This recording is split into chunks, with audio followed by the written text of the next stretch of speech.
आपका बहुत बहुत स्वागत मेरे चैनल ज्ञान कुटुंब एकेडमी में। साथियों, परीक्षाओं का जो दौर है वो फिर से स्टार्ट हो गया है। तो सबसे इम्पॉर्टेंट बात तो यही है कि अब आप अगर तैयारी उधर किए हैं तो आपके लिए बहुत अच्छा टाइम आने वाला है। तो सबसे चीज़ तो अच्छी ये है कि तैयारी का जो फ़ायदा है उन बच्चों को तो मिलने वाला है जिन्होंने 3-4 महीने लॉकडाउन का जो है अच्छे से पढ़ाई करी है। आज ही आप देख रहे होंगे BEO का एग्ज़ाम, ब्लॉक एजुकेशन ऑफिसर का एग्ज़ाम आज हुआ है। तो जिसकी तैयारी अच्छी होगी, paper average to medium level का था, मीडियम से थोड़ा सा हाई लेवल भी था, मीडियम भी था और कुछ क्वेश्चन सिंपल भी बहुत थे। तो पेपर जिन्होंने अच्छा तैयारी करी उधर तो उनको ज़रूर फ़ायदा मिला होगा। तो साथ ही साथ आज हम ये बताना चाहते हैं कि जो तैयारी नहीं कर रहे थे वो अभी भी तैयारी अगर शुरू कर दें तो मैं बता दूं, क्योंकि सितंबर अक्टूबर से आपकी परीक्षाएं शुरू होने वाली हैं, चाहे जिस चीज़ की भी हो। जितने भी कंपटीशन है, पुराने पेपर जो फॉर्म आपने डाले हैं वो सितंबर लास्ट अक्टूबर में, और कल मैं देख रहा था कि एक कोई बैकलॉग का रिजल्ट UPSSC का आया हुआ है, उसमें आपका इंटरव्यू फर्स्ट वीक या 1, 2, 3, 4 तारीख को सितंबर में ही डाल दिया गया है। तो अब परीक्षाएँ स्टार्ट होंगी, कोरोना जो है वो समाप्ति की ओर है। तो थोड़ा प्रिकॉशन लेना ही पड़ेगा, क्योंकि अगर एग्ज़ाम नहीं देंगे तो फिर रिजल्ट कहाँ से आएंगे, है ना। तो नई वैकेंसीज़ भी आपको अक्टूबर से देखने को मिलेंगी। और जो सीटेट वाले हैं उनके लिए मैं बता दूं, आपका एग्ज़ाम हो सकता हो सितंबर लास्ट वीक में या अक्टूबर के फर्स्ट वीक में आपका होगा। और UPSSC वाले जो हैं वो भी तैयार रहें, क्योंकि उनका एग्ज़ाम आपका PET का हो सकता हो अक्टूबर तक कुछ ना कुछ नोटिस लेखपाल या PET से रिलेटेड आ जाए। रिजल्ट भी आपके इधर अगस्त सितंबर अक्टूबर में आ जाएंगे सारे पुराने जितने भी पेंडिंग हैं। तो आज हम सीटेट का बेसिकली बाल विकास का वीडियो लेके आए हैं। इसके पहले हमने जो वीडियो साइंस का डाला था, कमेंट और लाइक करते रहिए। लाइक का बटन आपको बता रखा है, थंब ऐसे बना हुआ है, तो आप सब लोग जानते ही हैं, सब कुछ बताने की आवश्यकता नहीं है। तो आप उसको आसानी से प्रेस करके मोटिवेट करिए मुझे। चलते शुरू करते हैं आज का वीडियो, जो कि बुद्धि भाग 1 मैंने आपको पढ़ाया हुआ ऑलरेडी सीटेट का। उसका वीडियो आप प्लेलिस्ट, सबसे पहले इंपॉर्टेंट बात, प्लेलिस्ट में मैंने वीडियोस डाल दी हैं। तो प्लेलिस्ट में जाके आप अपने टॉपिक के UPSSC के भी सारे एग्ज़ाम्स के एक साथ डले हुए हैं, हिस्ट्री के, साइंस के, सीटेट के अलग डले हुए हैं, ठीक है। तो आज सीटेट का हम लोग बाल विकास का वीडियो देखते हैं। तो आपको मैंने पिछले वीडियो में 3 या 3 आयामी सिद्धांत तक बताया था। तो उसमें आपको मैंने बताया था गाल्टन का सिद्धांत। आज जो सिद्धांत हम लोग को पढ़ना है वो आपका स्टर्नबर्ग का सिद्धांत। ये बेसिकली होता है त्रितांत्रिक सिद्धांत होता है। त्रितांत्रिक सिद्धांत 3 और 3 आयामी गाल्टन का था, वो पिछले वीडियो में। ये त्रितांत्रिक सिद्धांत है, मतलब इसमें 3 तंत्र बताए हैं इन्होंने। वो क्या है? स्टर्नबर्ग के द्वारा, बहुत इंपॉर्टेंट है। इसकी हेडिंग से याद रखिएगा 3 तंत्र की: व्यवहारिक या संदर्भात्मक, प्रसंगाश्रित या विश्लेषणात्मक, अनुभवजन्य या सृजनात्मक। तो व्यवहारिक और संदर्भात्मक क्या होता है? मतलब जो व्यवहार में बुद्धि आप बच्चा यूज़ करता है, व्यवहार में मतलब अगर वातावरण में उसको किसी से संबंध बनाने या समायोजन करना है, सर्वाइव करना है, तो वो जो बुद्धि होती है वो व्यवहारिक संदर्भात्मक बुद्धि कहलाती है। तो सूझबूझ या व्यवहार में दिखाई दे जो बुद्धि, सूझबूझ मतलब थोड़ा सा सोच विचार करने में, अपने तर्क देने में, कुछ नए आइडियाज़ देने में। तो वातावरण के साथ समायोजन में जो सहायक भी हो, मतलब कोई बच्चा वातावरण में जाए, मतलब बाहर निकले, आस पड़ोस में निकले या कहीं भी जाए तो क्या हो, समायोजन करने में सहायक हो, ऐसी बुद्धि क्या कहलाती है? व्यवहारिक या संदर्भात्मक। दूसरा बताया उन्होंने प्रसंगाश्रित या विश्लेषणात्मक घट की। मतलब उन्होंने क्या कहा कि अगर कोई समस्या आए तो उसको विश्लेषणात्मक रूप में हल करना भी आना चाहिए। मतलब इसका सिर्फ मतलब यही है कि समस्या को छोटे छोटे टुकड़ों में सॉल्व करके आना। कोई बड़ी समस्या आ गई तो एक साथ थोड़ी ना कभी कभी सॉल्व होती, कभी छोटा सा उसका कोई चीज़ की जाती, फिर थोड़ा और आगे बढ़ा जाता है। तो विश्लेषणात्मक मतलब छोटे छोटे तरीके से या छोटे छोटे भागों में तोड़ के उसको समाधान करना उसका। तीसरी है अनुभवजन्य या सृजनात्मक बुद्धि। अनुभवजन्य सृजनात्मक तो आप समझते ही हैं, कोई चीज़ नई डिज़ाइन करना, बनाना। सृजनात्मक नया सोचना कुछ। तो कैसे सोच सकते हैं अच्छा आप? जब आपको अनुभव हो, मतलब पूर्व ज्ञान पर आधारित जो बुद्धि होती है वो कौन सी कहलाती है?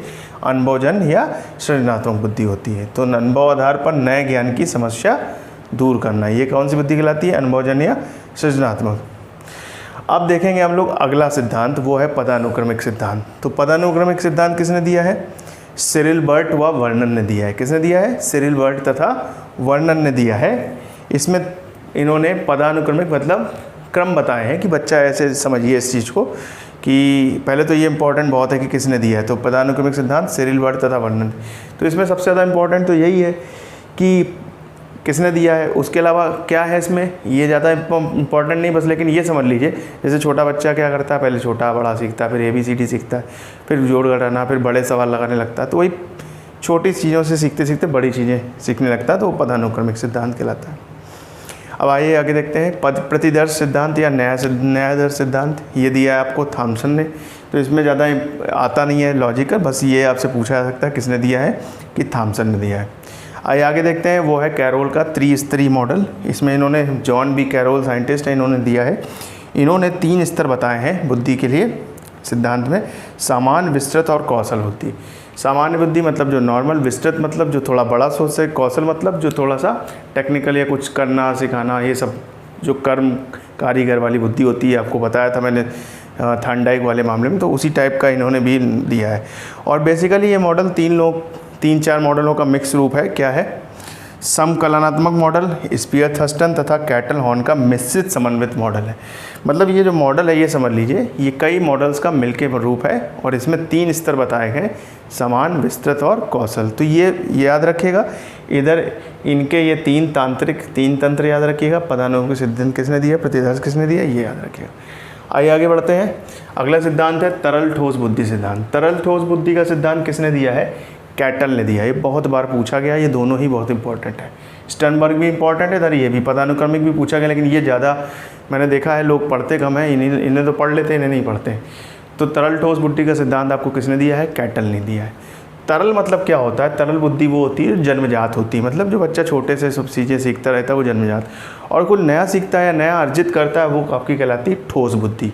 मतलब पुरानी चीज़ों से अगर कोई नया सीख जाए, रिलेट कर ले, तो वो क्या कहलाएगी, ठोस हो जाएगी बुद्धि। तो यही होता है जन्मजात मतलब, तरल मतलब जन्मजात, ठोस मतलब अर्जित बुद्धि। उसी प्रकार का और खा बुद्धि सिद्धांत हैब ने दिया। हैब इंपॉर्टेंट है बहुत।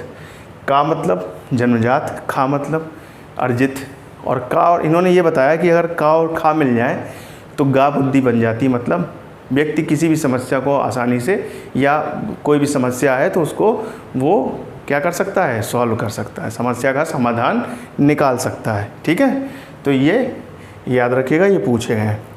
अब आइए अगला इंपॉर्टेंट टॉपिक है, वो है बुद्धि मापन।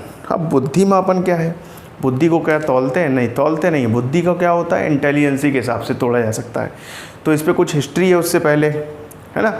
बुद्धि मापन मतलब क्या, कि कौन बुद्धिमान है, कौन बहुत बुद्धिमान है, कोई कम बुद्धिमान है, ये सब चीज़ें निकाली गई। तो कुछ हिस्ट्री में पहले कुछ चीज़ें हुई, वो आपसे पूछी जा सकती हैं, तो उनको याद रखिएगा, बहुत इंपॉर्टेंट है, मोस्ट इंपॉर्टेंट पहले से लिख रखा है, ये पूछा गया है, सब पूछा गया है, इसलिए याद रखिएगा।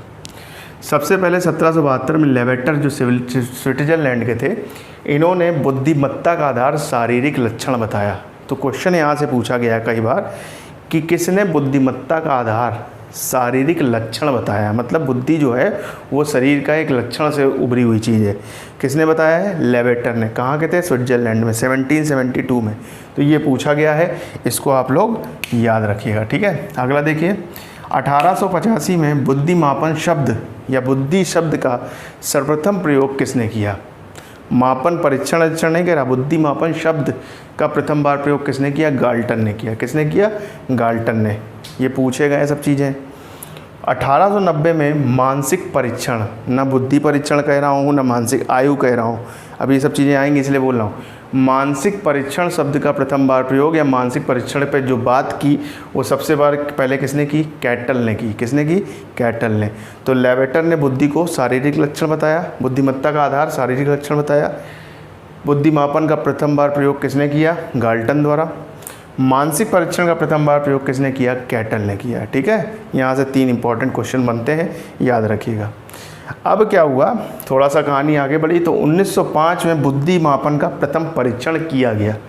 प्रथम परीक्षण किया, किसने किया, बिने और साइमन ने किया। तो यहाँ से एक इंपॉर्टेंट क्वेश्चन बना कि बिने और साइमन ने कौन सा परीक्षण किया। तो बिने साइमन ने किसका परीक्षण किया, बुद्धि मापन का प्रथम परीक्षण किया 1905 में। तो ये इंपॉर्टेंट हो जाता है। ठीक है, इन्होंने क्या किया, परीक्षण का आधार क्या माना, इन्होंने परीक्षण के आधार के लिए मानसिक आयु शब्द का प्रयोग पहली बार किया। मानसिक आयु शब्द के बारे में बताया।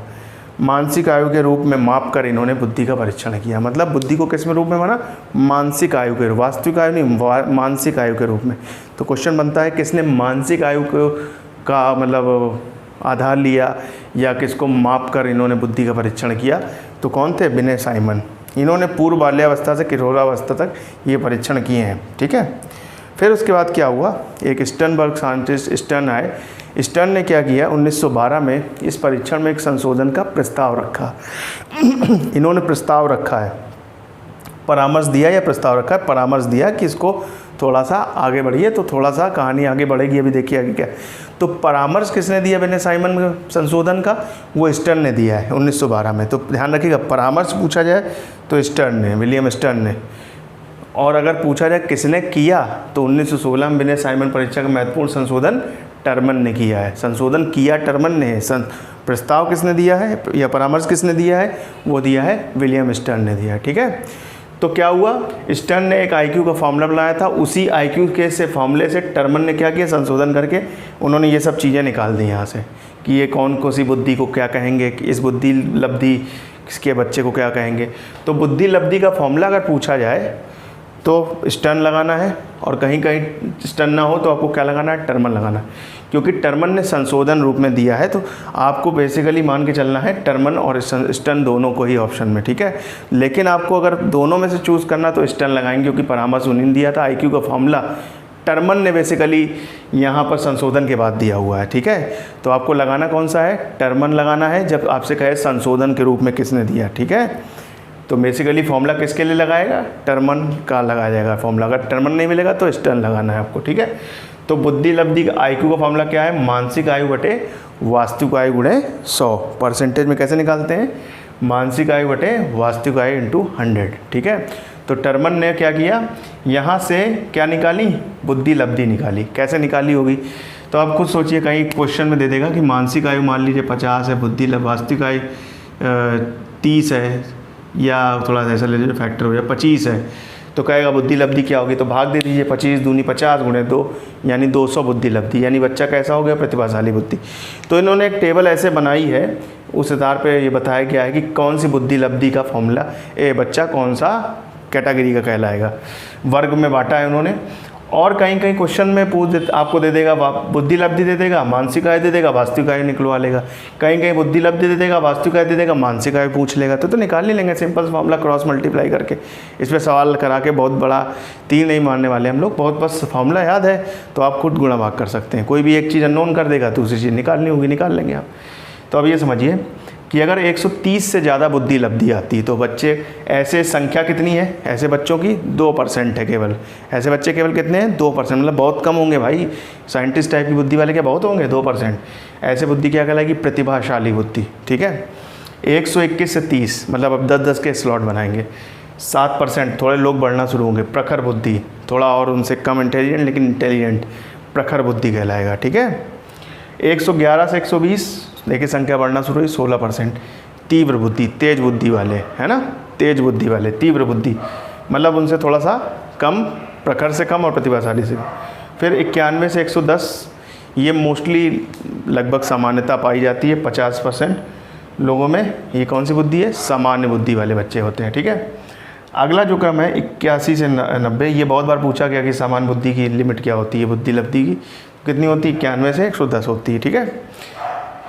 81 से 90 16% लोग हैं। ये कैसे होते हैं? मंद बुद्धि बालक होते हैं। कैसे होते हैं? मंद बुद्धि बालक। अब इससे नीचे मंद बुद्धि आएंगे, फिर क्षीण, इस तरीके से छोड़ा हुआ है 21 से। तो अब देखिए संख्या फिर गिरने लगी। क्यों? मंद बुद्धि कम होंगे, बहुत ज़्यादा हो गए, तो फिर देश का क्या होगा? पूरी पृथ्वी का क्या होगा? 16% मंद बुद्धि। फिर 71 से 80 7% क्षीण बुद्धि वाले होंगे आपके। ठीक है। तो इस तरीके से स्लॉट बनाएंगे। अब कुछ और भी नीचे कभी कभी क्वेश्चन बना दिए जाते हैं ज़बरदस्ती फंसाने के लिए, तो मैंने उन दोनों कैटेगरी को डाल दिए हैं। तो क्या है कि 60 से 69 मूढ़ बुद्धि, इसके नीचे अब जब जाएंगे, और 20 से 59 हीन बुद्धि, 20 से कम जड़ बुद्धि। मूढ़, हीन और जड़ ऐसे याद रखिएगा, मूढ़, हीन और जड़, इस तरीके से। कभी कभी मूर्ख, अल्पमूर्ख और महामूर्ख में वो फंसाता है, तो ये कैसे याद रखेंगे? 50 से 70 अल्प बुद्धि, 25 से 50 मूर्ख बुद्धि और 25 से कम महामूर्ख बुद्धि। तो इस तरीके से आपको याद रखना है। इस टेबल को याद रख लीजिएगा, इससे क्वेश्चन पूछे गए हैं। इसको बना के रखिएगा, नोट्स तैयार करिए, पढ़िए। अब पढ़ने का समय बहुत तेज़ी से, क्योंकि अब पेपर आने वाले हैं, तो आशा ये करते हैं अब आप मेरी बात को समझेंगे। और हाँ, वीडियो को लाइक सब्सक्राइब करना मत भूलिए, कमेंट ज़रूर कीजिए और बताइए अगर कोई दिक्कत हो तो कमेंट करके बताइए कि ये प्रॉब्लम आ रही है सर वीडियो में, ये चीज़ नहीं दिखती, ये क्या है। मैं क्वालिटी आज से थोड़ी और इम्प्रूव करूँगा। तो मिलते हैं दोस्तों अगले भाग में, तब तक अपना ध्यान रखिए, स्वस्थ रहिए। जय हिंद, जय भारत, भारत माता की जय।